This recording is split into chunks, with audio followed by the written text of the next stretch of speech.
Assalomu alaykum hurmatli obunachilar.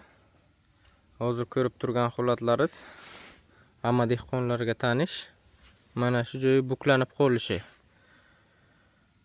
Bu qanaqa zarar berishi haqida oldin ham bir video qilgandik, endi YouTube da qo'ygandik. Instagramda ham bitta tema qilib qo'yamiz deb bugun qaror qildik.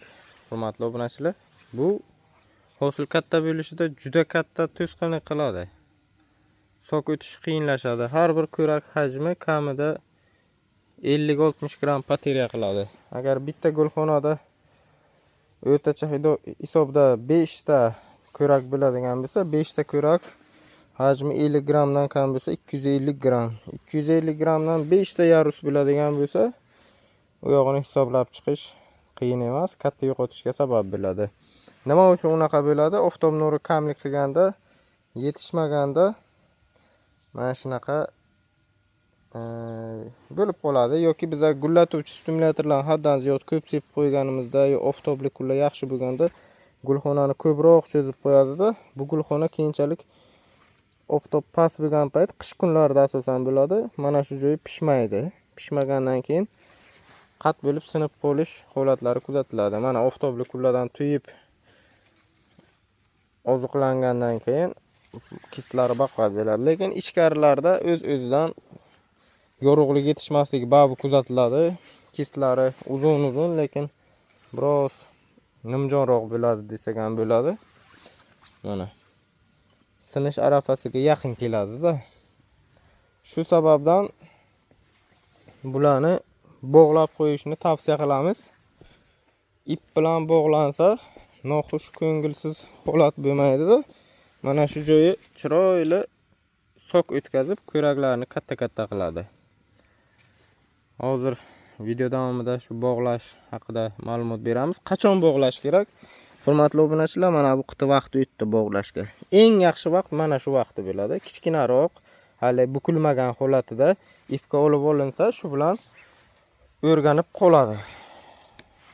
Ipga olish uchun ko'p narsa kerak. Mana bir qarishli ipcha chiroyli qilib bog'lanadi. Mana shu holatida. Mana bunda biroz vaqt bor. Lekin hozir ham bog'lasa bo'ladi, sal bo'shroq qilib. Sababi mana shu holatda bo'lgandan keyin qilinsa idealni bo'ladi. Bu yana nima beradi, hurmatli obunachilar? Bu pastga qat bo'lib qolgandan keyin oftob nuri tushmaydi bunga, barglar orasida qolib ketadi. Agar mana bunday tik holida ipga olib qo'ysak, bu oftob nuri ko'rishi yaxshilashadi va tezroq katta bo'ladi. Katta muhim faktorlardan bittasi hisoblanadi.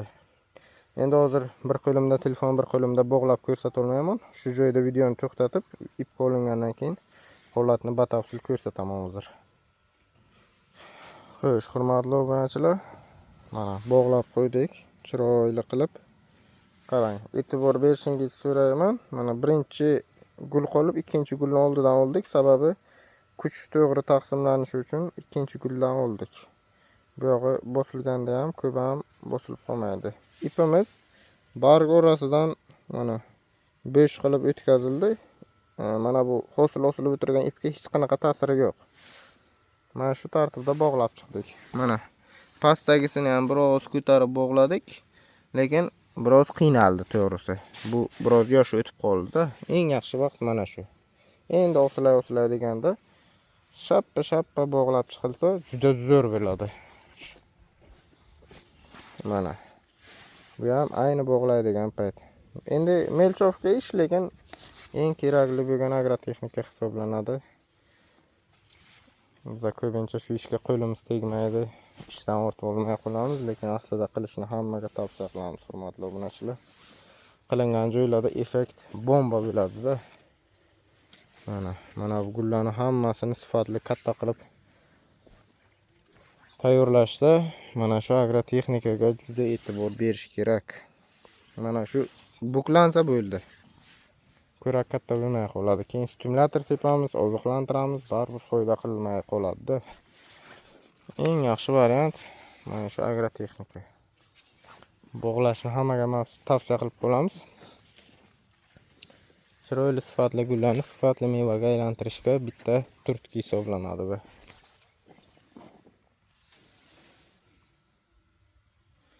Hurmatli obunachilar, bugungi ma'lumotimiz shundan iborat edi.